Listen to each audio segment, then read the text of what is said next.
Afternoon, everyone. We'll give another about a minute, see all the participants are trickling in, and then start the webinar.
Okay, it's been about 2 minutes. I think people will still trickle in, but we can start now. So, good afternoon, everyone. My name is Matt Fischer. I'm Senior Business Development Manager at the Arm Institute, and today I'll be hosting a webinar where we're going to talk about robotics for circularity in the fashion industry and an opportunity that we're looking to host here.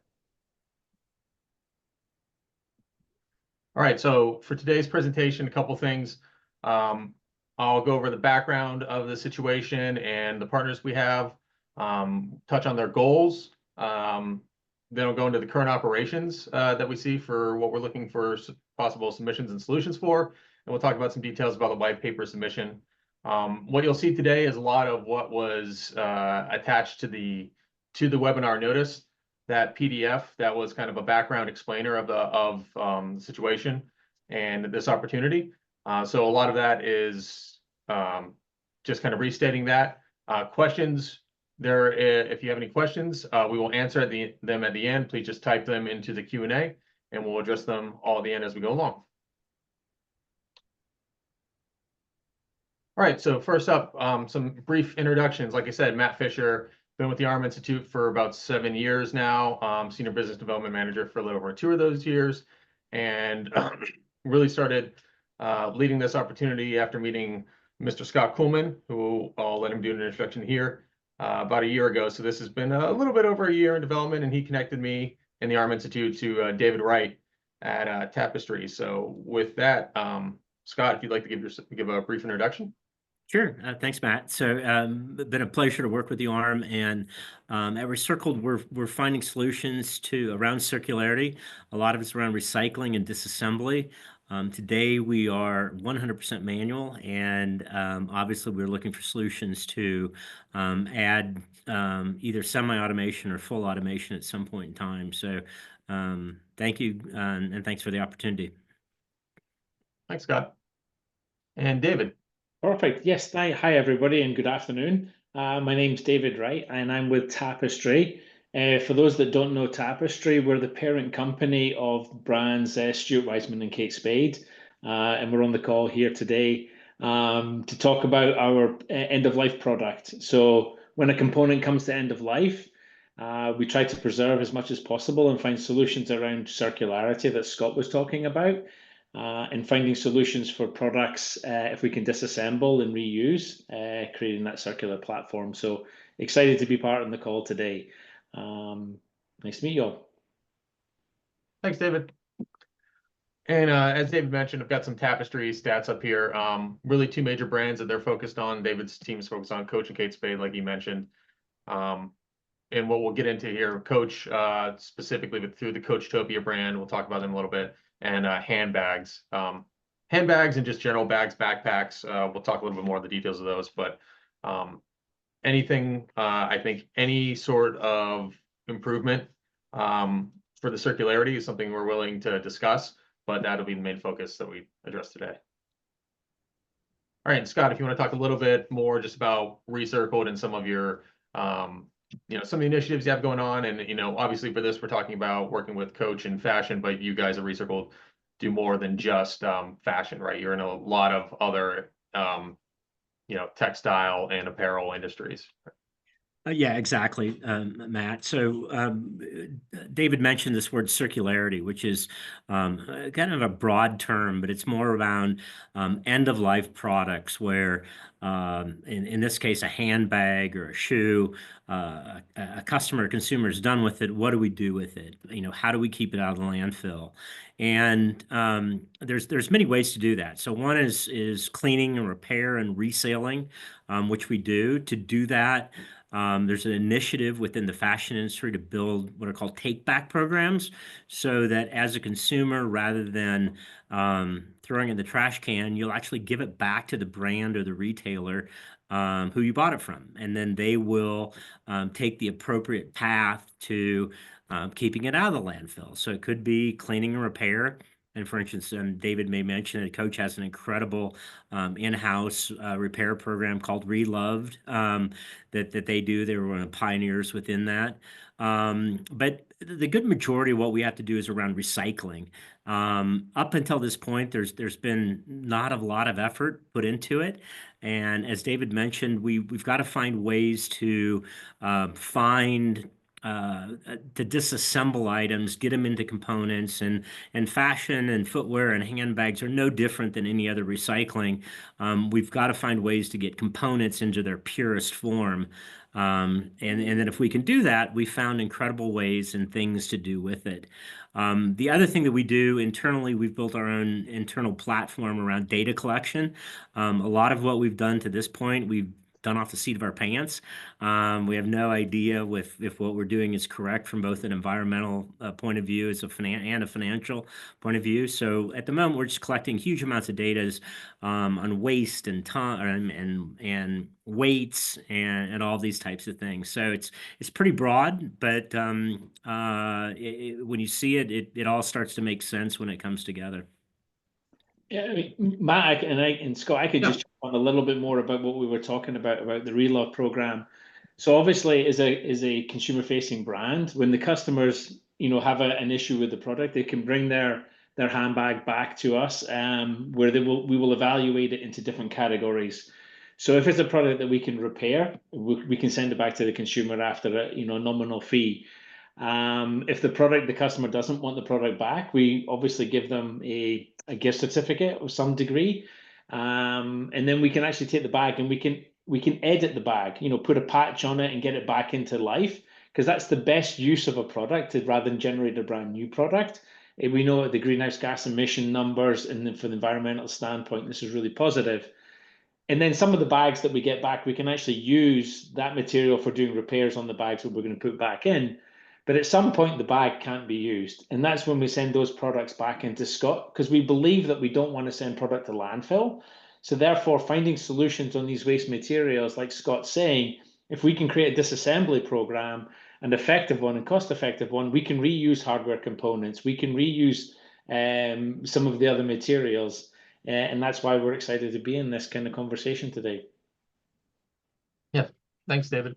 And then Scott, it's not on here, but if you just want to touch it, where are you physically located at ReCircled? If you want to talk about just some of your locations.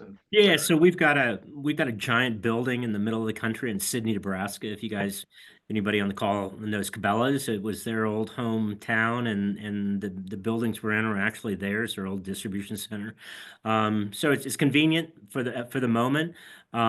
We also have a facility in Europe, and we have a partner in Asia, so we're working in Asia. So the problem we have is not a regional problem, it's a global problem. And so we're trying to figure out how to build these processes and systems here in North America so that we can expand them globally. Yeah, and so Scott, if you want to, we'll talk a little bit about this here, but just kind of, and we've touched on this a little bit, but the fashion industry and circularity, got a slide coming up here talking about just the pure volume on the global level of what we're talking about, not just what David and the Coach and Tapestry teams are doing, but 100 billion clothing items to 25 billion shoes a year. And some of those external pressures when you just have that much product that's going out there that could be waste, and so little of it's being recycled, right? Yeah, I mean, the numbers are staggering, Matt, when you look at them. And when we saw these numbers 5 years ago, when we formed ReCircled, we made the assumption that even if half these numbers are correct, it's staggering the amount of waste that we have as an industry. And these are just finished goods. These are not even the waste we have at the factory level. Which is David probably knows more about that than even I do. That's staggering. And so there's a tremendous opportunity for somebody to figure it out. Is what Dave and I we partnered on to try to figure this out. And it's really around automation. And so when you look at the fashion industry, there's clothing, there's shoes, there's accessories, which include handbags, eyewear. Then you can start diving off into the other areas like cosmetics and things like that. And they all have the same problem. There's a common denominator behind everything in that as an industry, we use a lot of mixed materials within an item. And when you look at any recycling industry, that's the problem, is that are the mixed materials within it. So if you think of as David said, a handbag, we've got leather or fabric, we've got metal, we've got plastic, we've got all kinds of things within that. But the great news is if we can simply get it apart, there's very high recycling processes where we know we can keep the emissions down within recycling it in the proper way. So it's a tremendous opportunity. That's why we're into it, not only from a financial point of view, but also just from an environmental point of view to do the right thing. So that's why we're here today. Yeah, and so talking about circularity specifically, right? And this is in the document. I really wanted to make sure we had a clear communication of what that's defined as, right? And so it's the ability to take back products and get as much value out of the material at the end of life, right? So that's what, when we talk about making an impact throughout this presentation, this webinar, that's what we're going to be focused on. But that's also to the audience, pretty broad. Scott, David, you've talked about multiple ways to do this, and different materials can be used in different ways, sometimes repatching, sometimes reselling, or like in the case of hardware, taking something off and reusing it in another one if it passes a quality inspection. Sometimes it's other chemical or otherwise processes to either recycle or just reuse in a completely separate thing. Think about, and it seems like, I guess it's fairly cliche that everyone's seen or whatever, but like shredding up tires for playgrounds, stuff like that, right? A completely different use than what the original project was, but it was still rubber. So Tapestry is focused on scaling that and through ReCircled too. So as you mentioned, Scott, the sheer volume of this, there's just a lot of opportunity there to tackle these problems in different ways, and then scaling it up is going to be a big challenge too. Correct.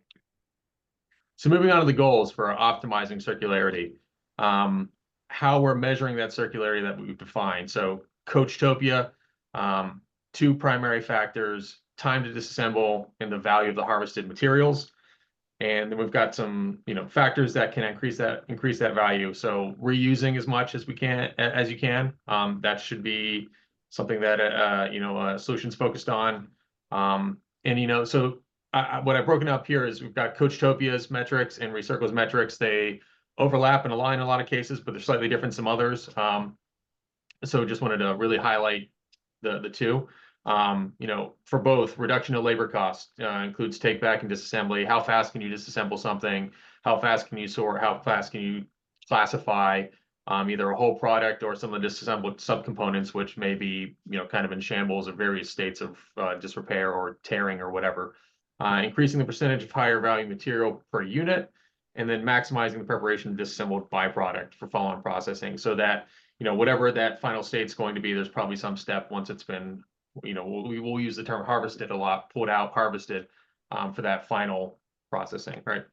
And on the ReCircled side, Scott, what you communicated to us is that time, TPV, what we call it, time purity value, are important. And so the things that increase that, same thing: disassembly operation speed, yield or efficiency of the product, how much can you get out, increasing the harvested purity. So of that product, let's use leather, right? If you're getting a certain percentage of top quality leather, and we'll talk about the quality of leather that you have defined right now later on in here. If you can increase how much of that, even better. And then reducing labor costs through efficiency, safety, labor turnover and burnout, reducing training, minimizing waste. So these discussions are what we kind of drove us to this relationship with the Arm Institute, and thinking about how it's really an area that's ripe for some sort of robotics or automation, especially when we talk about increasing safety, as everyone will see on the webinar. If you haven't already seen in the document, it's a very manual process. We're literally talking about box cutters, so there's cutting risks, other general warehouse risks, right? Lifting, moving, forklifts, stuff moving in the space, but then also just labor turnover and burnout, right? This is a generally pretty repetitive task with not much variation that can lead to a lot of burnout. Scott, I don't know, I know you've said that your ability to find labor, like a lot of industries, it just fluctuates greatly, right?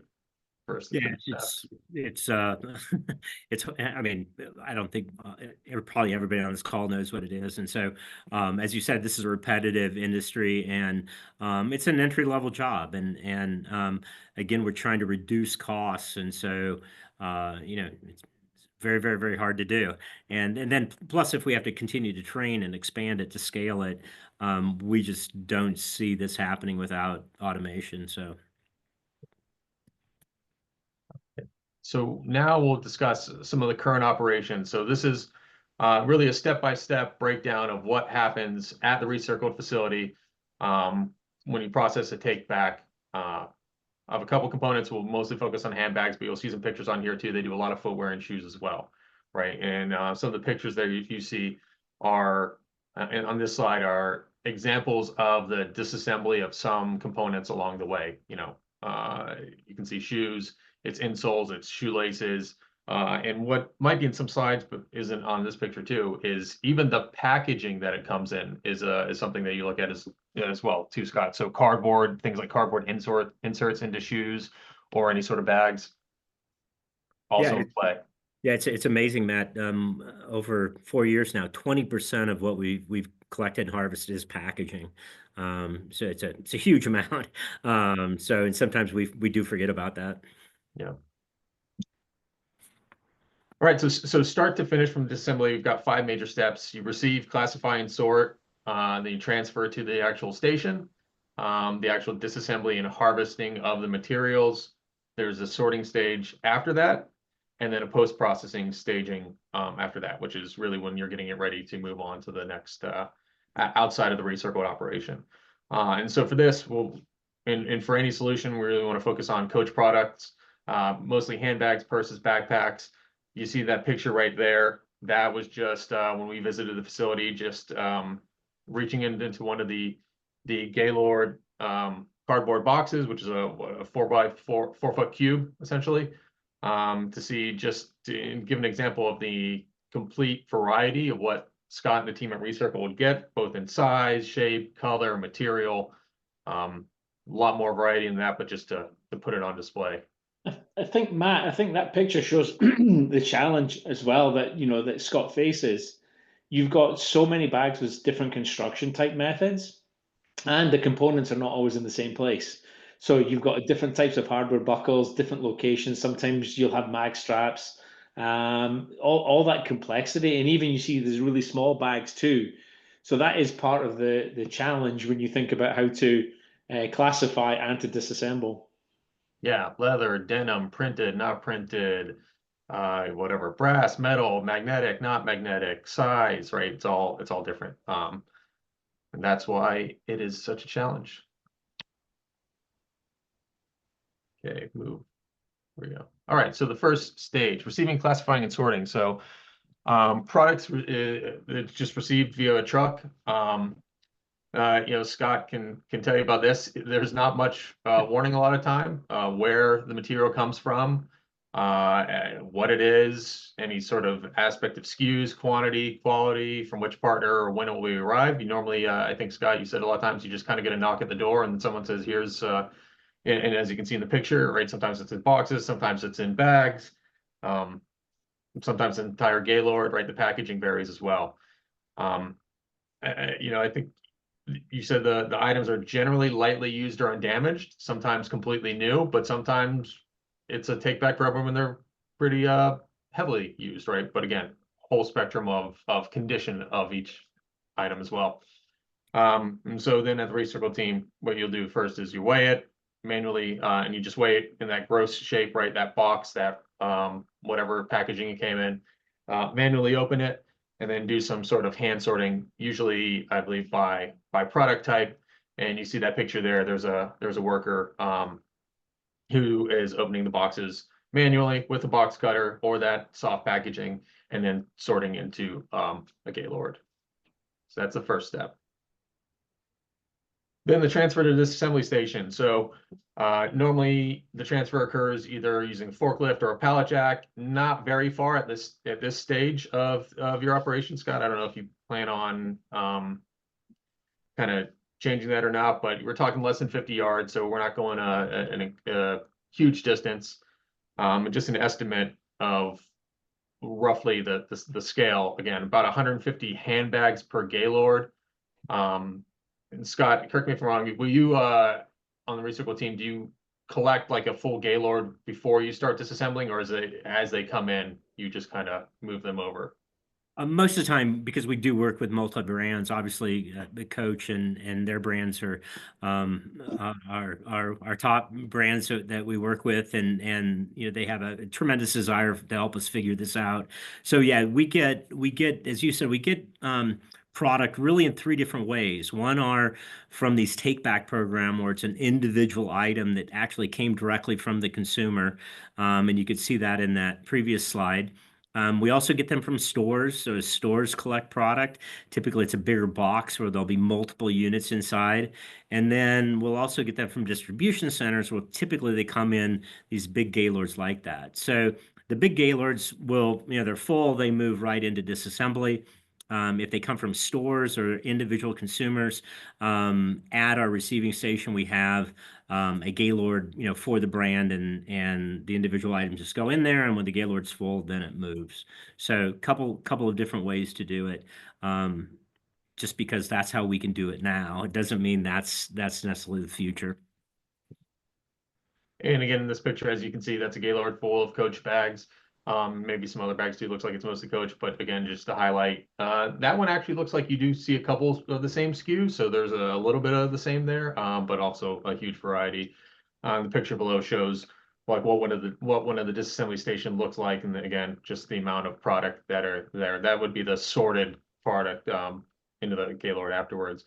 And again, scale for what ReCircled's handling, 150 handbags roughly per Gaylord, receiving roughly somewhere around 48 per month, and about 2 weeks to process that month's worth of receipts. Okay, so disassembly and harvest of the materials. This is the portion that is completely manual. So from a PPE perspective, you're looking at workers wearing gloves, eye protection, apron, mostly just sort of pretty rudimentary cutting protection. Box cutters are, I think, Scott, you said the tool of choice, though you do have some band saws and some other hand tools, but for the most part, the box cutters or some sort of hand knife is the preferred method. And so usually the first step is that if there's any sort of hardware, buckles, rings, anything like that, try to remove that first. When it comes to leather specifically, trying to cut the largest piece of leather. We'll talk a lot about just leather processing. That's one of the highest value components for the audience here. I didn't know this beforehand. Leather can be recycled. I'll let Scott talk a little bit about just like what that looks like as far as how leather is recycled. We'll talk about on the next slide a little bit too. And then any other components, so cloth, stiffeners, that would all be sorted too. The ReCircled team sees about 40% of the leather from the bags is harvestable. So still, that's usually a big chunk, about 60% that's not being harvested into one of the bins that we'll talk about with the leather, in about 15 to 20 minutes per handbag. So it can take a while per bag. In this picture here, you see the one with all the footwear, showing how you've got a worker taking the upper away from the lower, which the lowers are usually like EVA soles. You see there's a pile of insoles there, and then it could be fabric or some other sort of cloth that they're separating it into. You see the cardboard as well from the insole, the inserts, the packaging inserts. And then that piece of that handbag, that leather that's been cut out there, I think we're using that as a good example to show, well, what's behind the leather, right? There's a stiffener, there's some cloth, some fabric there. Looks like a buckle has been removed. But also when it comes to harvesting the leather, the larger the piece, the more desirable. So that would be a pretty good, like, piece. Basically, that panel kind of went right along the stitching line, and that would be a good quality piece of leather that gets harvested. The cleaner the cut, the bigger the piece, the better. And so as that's being sorted, and this is a bunch of leather right here, sorting really into by quality and color. Scott, I'll let you elaborate a little more what pure, acceptable, and junk means for your three ones. I think this picture on the upper on the left-hand side here shows what is a Gaylord that's full of pure, but you know that would be dark. It's not all white. The center, the picture in the middle, again, shows some manual removal of some handbags and a little pile of pure leather scraps there. You can see a big yellow chunk right off the bat, so that's a good piece. And then on the right, or the last picture there, there's a lot of like stringier pieces of leather, still acceptable, but you know, not as desirable when it gets down to that small kind of component. Scott, do you want to talk a little bit about just like the leather in general and how you guys view that, or if I miss anything about the quality and the color and like the, you know, the bigger the better with that? What we learned is that with most of these components, it's like other recycling, is that the more pure you can get it, the better the recycled product you can get. So in this case with leather, and David at some point can talk about it, they are actually investors in a leather recycling company that is doing a great job, that if we can get leather into a pure form, they can do a lot with it. Then there's, you know, as we said, there's acceptable or grade 2, which may have some impurities to it. Could be glues, could be, as you said, stiffeners, a little bit of cloth maybe is attached to it. It's not 100% pure, but still has a way to be recycled at a high level. It might just not have as much value. But then, as you said, the number 3 is the junk. And, you know, this is just really a process of, what can we do with the junk? How can we get it into a form that we can do something with it? And how can we possibly reduce the percentage of junk? So, you know, out of 100%, if we can get pure, you know, the grade 1 at a very high level, or a big percentage of the total, and then have junk a small percentage of the total, that's obviously the goal. Right now, it's the opposite. The junk is the big percentage of the total, and the pure is the small percentage of what we're able to do manually. And that's where we're looking to flip that. Right. And then the last stage is the post-processing staging. So once a Gaylord like that one we just saw a picture of is full of, you know, what do we call it, level 1 pure leather, either colored or white, it will be moved until moving on to the next stage. So internally in the warehouse, similar to the receiving to the disassembly station of via pallet jack or forklift. Any processing, so any material that's shredded with no outlet left will be stored. That's a big example of some shred right there in that picture. And then any valuable product is moved into storage until shipping to its other state. And then Scott, David, if you want to talk a little bit about that post-processing, specifically, again, I know we'll talk a lot about leather here, but again, I didn't know leather could be recycled. If you want to maybe give a little detail of like what that recycling of leather looks like and the options with leather specifically. I mean, I can go into a bit of detail about our partnership that we have. So like many manufacturing processes, there's waste that is collected all the way along through the manufacturing process. So the company that we've invested with takes one of the early stages of leather waste because it's in its purest form that Scott's alluding to, and it actually can then be, for want of a better word, disassembled and then reassembled via hydroentanglement processes and creating a flat form material which can then be coated and then used in applications of seating, bags, shoes, you name it. For those that here in the US that fly a lot, if you think you're sitting on a leather seat on a Delta plane, you're sitting on a recycled leather made from this company that we've invested with. So there is that use, but the challenge that you get is when you look at a bucket of this scrap here, from a leather standpoint, they've got different degrees of coating systems on those leathers, which make it harder to disassemble the fibers because you've got polymers and components there. But we're trying to find solutions in that space with that organization that we're dealing with. And as well as Scott's got connections with other companies that do recycled leather components. And it's different from what was done in the past. For those that used to have products called Naugahyde, all those plastic reconstituted products, but their purpose were typically for firm components like a solid briefcase or the back of a furniture piece, or even on desk leather tops that you think is leather top. Those were the typical uses for components like this, where you grind them up and glue them all back together. So trying to find a more pure application of that step is ideal, especially when it's our finished articles that we can take back and put through, which make it really good. So leather is very versatile on that standpoint. It is easier to disassemble than it is to do some of the textile to textile recovery programs, which makes it quite unique. But it makes it complicated when you look at all the components as you see in that bucket. Yeah. So we look at it that there's probably not going to be one way where this material will go to. Every day, you know, David, myself, and everybody, there's new startups that are thinking of new ideas with how to use these components. And so basically the way to think about it, before we can get it to a somebody that's going to take these components and turn them into something, we call what we do pre-processing. We've got to process this leather item and get it prepared for whomever it's going to move on to for a finished product. And that's a moving target as well. So what they can accept, what they cannot accept, you know, that's all changing. As David said, there's more research being done. You know, they're moving and advancing, and so we're getting better and better at that as we speak too.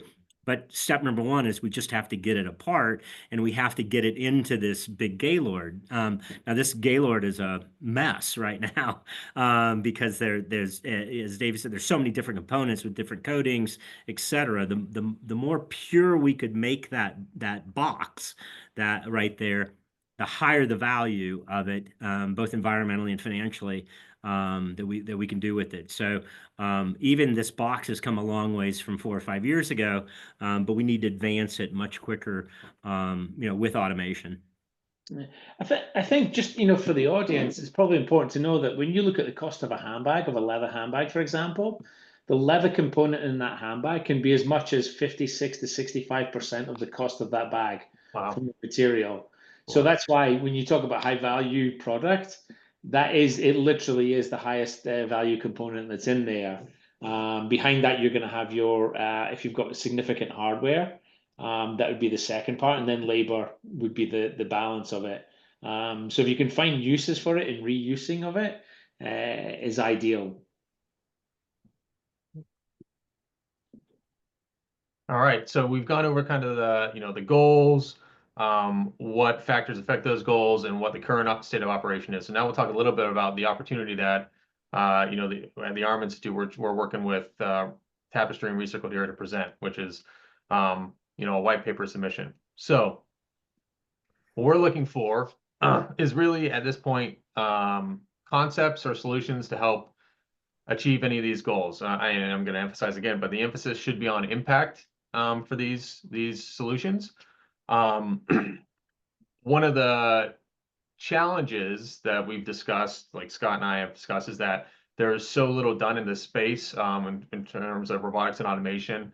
You know, David and Scott are very well traveled. If there was a solution that someone was selling, that, a machine that would just disassemble these handbags. They would know about it by now, we think, and would probably have looked at purchasing it, right? But that doesn't exist. So the challenge is there's very little there, but that means the opportunity is that even small progress, any sort of progress could have potentially big impacts and lead to scaling into something larger. So that's really, I think, the big opportunity here for our members and the consortium at large, is that there's a lot of ways to address and a lot of possible solutions where even marginal gains would be something we'd want to discuss, right? So some of the details, the submissions will be reviewed by the combined team. So that's, the Tapestry team, ARM, and ReCircled together. Successful concepts will be invited to further discussions with that team.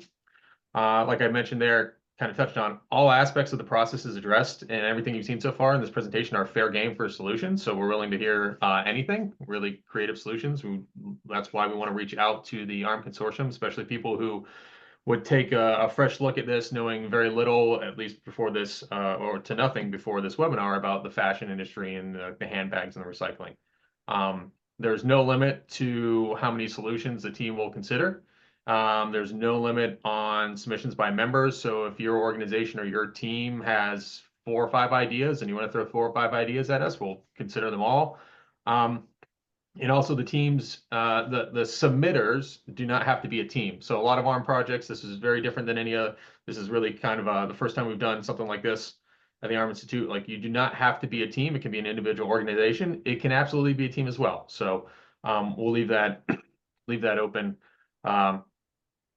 emphasizing what the impact of these concepts should be. Budget at this time is not specified, but just be aware these should be commercially competitive. And like the funding stream, nuts and bolts would go through ARM and ReCircled and Tapestry, right? Tapestry through ReCircled through ARM. From a contracting IP perspective, our membership TNCs will apply. We'll manage the contract and the project. And maturity TRL level, kind of like I mentioned, all applicable solutions will be considered. So it could be something pretty immature that could scale up, or it could be something more mature that we're looking to just kind of get over the head, over the finish line there. And again, all applicable solutions, anything would be considered. No time constraint, just be, and we'll talk a little bit on this one about those details. I just want to say, very loose on the requirements here. Send the submissions to me. Also, any questions about this webinar or anything else, please just reach out to anyone at the ARM Institute, but I'd be the best contact, focal point there. We're going to open the submissions around the 14th and open it for about a month and a half, but it will be rolling. So we'll send out reminders on that, but we will review them probably in batches as they come in. Keep it pretty short, because again, at this page, at this point, we're looking for some concepts to spark some more conversation and hopefully opportunity from there. So 10-page maximum, keep it above 10-page or 10-point font, 1-inch margins. Please give me a PDF, but within that PDF, feel free to link to any videos, external media, or any other websites or anything else you think that's applicable. You don't need to jam it all into that one document.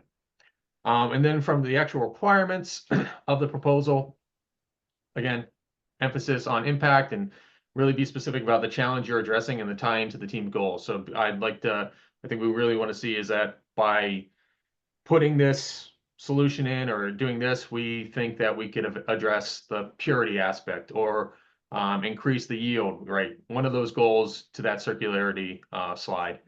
How it works. So again, keep in mind too, just that your review panel, some of them from the ARM Institute, pretty familiar with robotics, but from Scott and Dave and some of the Tapestry team, not as well versed in robotics and some of the automation. So just make sure you can communicate that.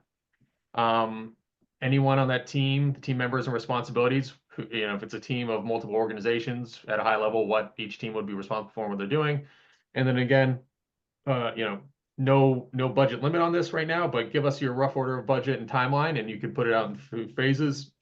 But a sense of what kind of scope we'd be undertaking to move forward. So those are the requirements for the submission. Right. Again, rolling. Okay. And with that, that really concludes the webinar. We've got a few questions here I'll answer. If you have any other questions, please type them in, and we'll go right now. So I'm just going to read them out loud and read them. First one is from Deepak, and Deepak asks, like how we see with hardware technology companies redesigning electronic consumer products for recycling of parts, example, the Apple iPhone 15, are there companies trying to re-engineer their fashion textiles and products for rapid or automated disassembly, inspection, and sorting? What Yeah. challenges do you see to executing that? So, Yeah. Scott and David, I'll let you answer that. Yeah, so one of the things so we have this sub brand within the Coach family called Coachtopia, and it was launched, I think about 3 years ago now when it was in concept, and it was talking about how do you manufacture product using the most environmentally conscious materials or recycled materials, and we also had a vision around how you assemble a product.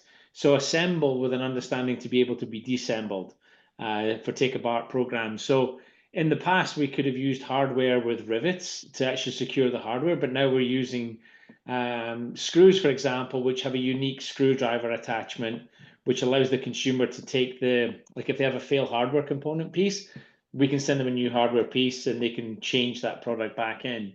So there are ways that we are looking now at how we assemble a bag on the pure understanding for disassembly, which is a new thinking for our designers, but it's something that's now getting a lot of fundamentals within our organization. I also, on that part about hardware, the challenge for us in hardware is that we're not using aluminum. We're typically using like a zinc, and then it's the coating applications you put on zinc. So the purity of that product once you've given it a treatment makes it a challenge. But it's a super interesting way that we look at things now. We can go back to the old-fashioned way of using brass because that was much easier to recycle, but that comes with costs. So that's a good one. Scott, don't know if you want to add to that. The two ways we've seen, one is monomaterials. So you've seen brands put out items that are monomaterials, so they don't need disassembly. The theory is you can just go right into a recycling process. Lots of issues and problems with that. It's very hard to make a monomaterial item. We don't see that scaling. We don't see that as an option for everything. We don't see a day, where every sneaker is made out of the same material. Yeah. The second thing we've seen is modular design, where if you think of again a shoe, we can show you ways that companies have come up where it literally just pull it apart because it's done modularly. Lots and lots of issues with that as well. And the problem around all of that is we need to develop a system and a process that handles everything. So it's almost if you design a product that's out of the norm, it's going to get spit off and it's going to have to be handled by hand, and it's actually going to make it more expensive to disassemble. So we see not necessarily where products need to be redesigned. We need to develop the disassembly processes around way things are constructed today and probably into the future. So it's kind of the couple of things that we've seen happening around redesign. There's a big, and David will tell you, I mean, they started a whole division around, how to handle this. And a lot of companies, it's been at the top of their mindset. The issue that we see is just not a core competency, or it's not taught. Product developers and designers are taught how to put things together, not how to take it apart. So there's a whole core competency that's kind of lacking at the moment.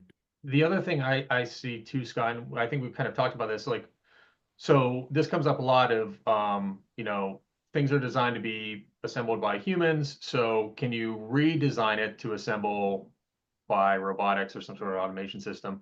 That comes a lot with like cards and card assemblies or like internal components of machines. And the answer to that is like, yes, at some expense.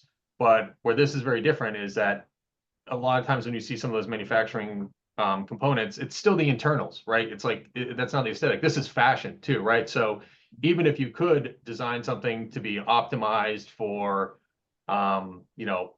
recognition of components or whatever, David, it's still fashion. It still has to be desirable, and it's also not only does it need to be desirable from a fashion perspective, fashion changes Constantly, very quickly, right? So you could spend a lot of time designing something that is better to disassemble, and maybe and then it's not fashionable or desirable from from the market, or it is, but only for 3 months or, that spring, and then it's gone. So that's the other, I think, big challenge when we look at, in Coach Toki is saying, right, with like designing for disassembly in a market that just changes so much and is so visual in that aspect. Okay. Hopefully that answered that a little bit. Next question from Rob. Are box cutters the only plausible future cutting option, or could you imagine other options that might be easier for a robot, like laser, rotary, motorized scissors, etc.? Thanks. I'll answer that. I mean, let you guys go, but I think the answer is going to be anything, right? Anything's possible. When it comes to disassembly, as long as it's sorted, ripping, tearing, even if it would work, I think would be any tool that disassembles, of course, safely, right? Yeah, completely. Think about the end product. Once a product is apart, it doesn't have to be pretty. As you said, Matt, it can be ripped, torn, shredded, ground. For because most of the time the process, there's a grinding process of any product that we have, whether it be plastics, leather, textile. That's where we've even tried, for instance, a sole of a shoe, grinding it off. We've tried pneumatics. We know pneumatics work well with robotic arms. We do actually use a lot of pneumatics today. We've even tried sonic cutters. Lasers work. You don't have to worry about burning with lasers again, because we can deal with that. So to Matt's point, doesn't matter. Anything that will literally get it into the pieces is what we're looking for today. And I think, no, go ahead, David. Sorry, go ahead. I was going to say the one thing that we do, so when we start making a bag, we start from a flat material, the shape of a cow, but we use lasers in that process to actually cut already efficiently the patterns that are needed to make a bag. So we're already using those, so there's no worry about toxicity or change of material application by using those tools. But lasers are a common one. Motorized scissors are another, because you have to cut them. So that's another thing. Yeah, and I think kind of tying to this about ripping, tearing, motorizing, chopping up. I know what we've discussed, Scott and David, is that we're willing to see any sort of improvement, right? So don't necessarily think that in these concepts, by all means, come give us concepts that talk about a trade-off, right? So maybe the pure quality, which right now is 40% of the handbag, there's a process that you're not going to get as many grade A pure. It's only going to go 20%, but then the 60% of waste you can get, level 2 because it's shredded, but a higher percentage of lower quality would be something at a trade-off of a lower percentage of high quality. If the overall percentage is higher, is still that kind of thing that we would consider. So to the attendees, I say get creative there. Don't necessarily think linearly. Like there could be a trade-off. If you harvest more but it's faster, that's something to really consider. Or your yield goes up but it's slower, something to consider. So just think about those trade-offs. Hopefully it doesn't need to be. Hopefully that came across as we're not looking for just a very linear solution of making what we currently have better. Anything's really on the table. Ray asks 2 questions here. One, can we get a sample of good versus bad leather versus coated, etc., and what level of membership is required to submit a white paper? So to that second one, Ray, we'll accept concepts from anyone who's a member, or even I know Scott shared the link here too.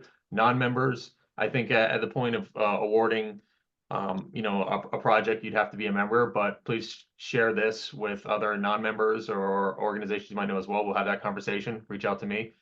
And then when it comes to good versus bad leather and samples, assuming you don't mean physical samples, I think I can get something together with Scott and David, just kind of a primer to send out maybe following after this at a mailing list or one of the follow-on notifications to just try to give some visual representations of what good, bad, coated, and not coated looks like. All right, Rob, another question. I think one critical question, or actually a set of them, where is the low-hanging fruit to augment human labor? Is there one common process task, for example, that requires a lot of strength but is relatively stereotypical?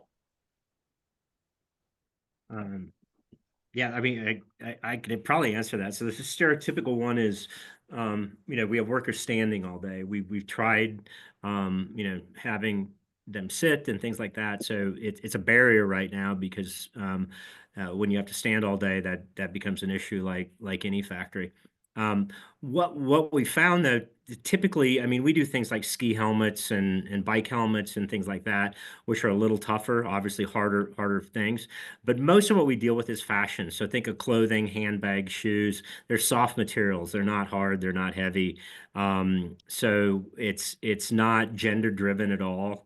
You don't have to be a big, burly, strong person to handle this. We have a lot of people. But again, I think the low hanging fruit is really typically within any garment, handbag, shoe, there's a big piece of something that's valuable. So in our instance, where we're working on starting with handbags, typically there's a big chunk of leather or textile that is the low-hanging fruit, that if we can just get that out really fast, automatically, we're 50% of the way there. Then the rest of it we can go to work on.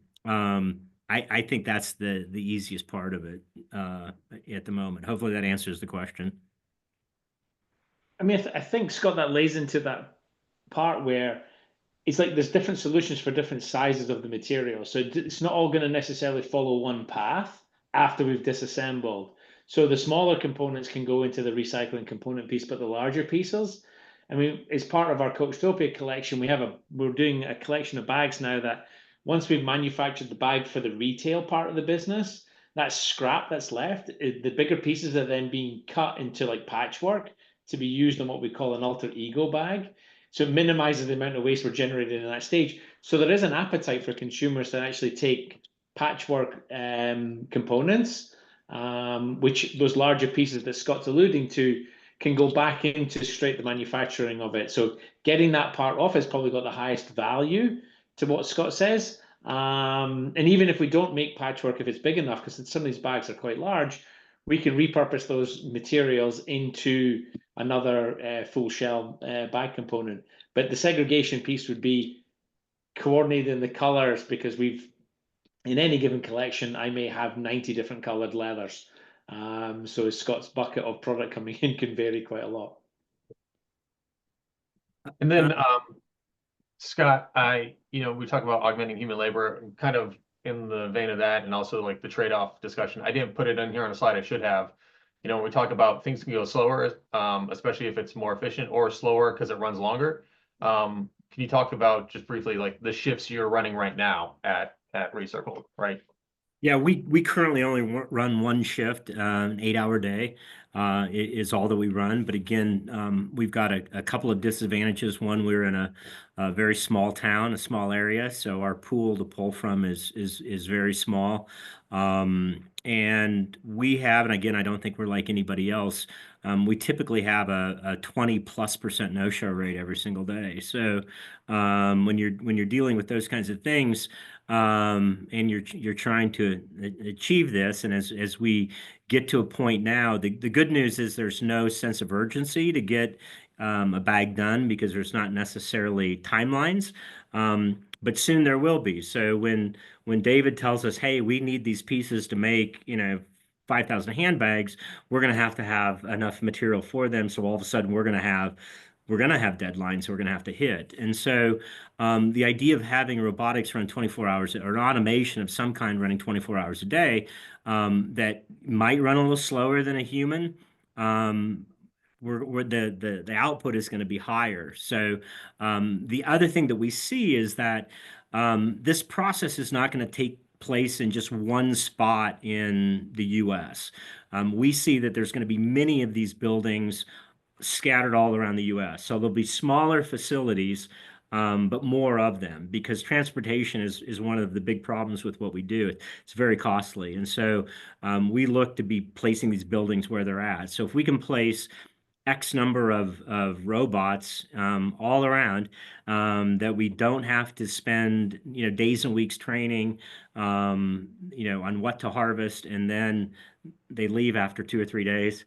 We'll be way ahead. All of a sudden we'll be able to actually to scale this. So again, we're not alone. Everybody knows the labor problem. But the other one is training too, is that, how do you train a human, around all these different nuances that we have. And so that's where we, hopefully can use robotics and automation of some kind. Okay, question from Brandon. Interested in helping with the labor shortage and need. What are the best ways to connect? Brandon, you can reach out to me and I can connect you, I guess, to Scott or David if we want to have a discussion before that. Also on, and this webinar will be sent out on the introduction slide. Scott and David's emails are on there as well too, if anyone wants to connect with them directly. From an anonymous attendee, for textile recycling, is it possible to use PPE or workwear that may have various contaminations like oil? Yeah, contaminations within recycling, whether it be oil. We work on a lot of shoes and work boots. So think like concrete and rocks and things like that. Those any contamination typically lowers the value of the content. So that's where we are working on, particularly with what was called post-consumer take back. So it's when somebody is really done with an item. You've worn out your shoe, you've worn out your handbag. Typically, there's an area, there's a level of soiling to that. So we're trying to find recycling methods that can accept that, but most of them, to get a high level that we need, they need to be clean. We've got to get rid of those. But we also know that we need to deliver the different variables. So we always know we're going to have contaminated product. So we're developing recycling processes for even contaminated products. So it's the junk part of what we do, whether it be textiles, leather, plastic, regardless, everything, we know we have to have these different levels that we can move it into. All right, so you hit on contaminations there, Scott. And then the last question, which is good because we're about out of time, from Rich, 2 questions. Are there additional networking opportunities for groups interested in this topic, forums, listserv, in-person events, etc.? I'll answer that first. So we don't have anything currently planned through the Arm Institute specifically for this, for a networking opportunity. We have other webinars and other events. You can absolutely reach out to me, and I can try and make some connections if you're, or if after this, if you attended the webinar, watched the webinar, if you want to reach out to me and just say, hey, Matt, I've got some ideas. I'm looking for some connections who might have this capability or whatever. I can try to do some of that. Most people in the Arm Institute can do that as well. Go to the Arm Institute as a member. If you go to our website and you go to the membership login, and you can look through members there, the directory. And then second question, are there additional resources where we can learn more about the disassembly process? So warehouse videos, reports, example case reports, need statement, etc. So the document that went out with the webinar kind of covers a lot of that. There's not any videos with that. I think we have a few videos I might be able to share. I'll work with our IT team to see if I can share those as well. Also, just if you reach out to me, David, or Scott specifically when it comes to disassembly, he's got some other videos too. I know, Scott, like for every product you have, you do like a full disassembly breakdown, right? That might be useful for that too, for your customers, right? Maybe we can share a few of those as well. Sure. That could be helpful. Yeah, we're happy to. Again, we've over the years have videotaped, photographed a lot of what we do, and again, this is a huge subject, incredible opportunity. So obviously, anybody that's interested in it, we're happy to share with what we know. Okay. All right, and that was the last question. And we're pretty much right on time. So Scott or David, do you have any other kind of closing statements or any other remarks before we adjourn? No, just excited to see what comes of this. I think it's a great opportunity. I think it's unique in such a way because I think everyone knows that there's a need for it, but not many people are actually doing anything about it. So it'll be exciting to see what you guys come up with. Yeah, no, this we it's a super challenge. That's why we're in it. It is, for anybody that loves hard to work on stuff and a hard challenge. It's incredible because of all the nuances that we have. But we know there is low hanging fruit. We know there are simple things that we can solve today, and hopefully you guys have some ideas and solutions. Part of our problem is we're just way too close to it, and so we love the idea of somebody coming with fresh set of eyes and ears, and it brings us some new ideas because we need to scale this. Yeah, absolutely. It's a big challenge. Susie just chimed in too. Susie from the Arm Institute, Susie Teal, said that we can't set up a group on the member portal to share this info. So I think we'll do that probably as we send out reminders about when that submission timeline opens. We can link up to that in a little bit before as well. So thank you everyone for your time. Thank you, David. Thank you, Scott. Thank you all the attendees. Again, if you have any other questions or comments, please don't hesitate to reach out to me, and looking forward to having those conversations. Thank you, everyone. Thanks, everyone.